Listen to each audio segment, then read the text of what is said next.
இன்றைக்கி 27th April Saturday. இன்றைக்கி சடனாக வந்து பிளான் பண்ணி டிமார்ட் போகலாம் அப்படின்னு பிளான் பண்ணியிருந்தோம். என்னென்னா கொஞ்சம் க்ராசரிஸும் வாங்க வேண்டிய வேலை இருந்துச்சு. மோஸ்ட் ஆஃப் த டைம் வந்து டிமார்ட் கிளம்பும் போது இல்லை வெளியே கிளம்பும் போது கிறிஷ் இருக்கவே மாட்டான். ஸ்கூல் இருக்கும், அவனை அனுப்பிச்சிட்டு பாப்பா மட்டும் தான் கூட்டிகிட்டு வருவோம். இந்த டைம் தான் அவன் லீவில் இருந்ததுனால அவன் வரியான்னு கேட்டதுக்கு ஓகேன்னு சொன்னான். அதனால தான் டக்குன்னு கிளம்பி போயாச்சு.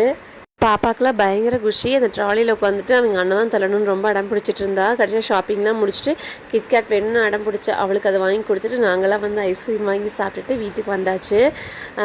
காலையிலேயே வந்து ஒயிட் ரைஸ் வச்சுட்டு தான் போயிருந்தேன்.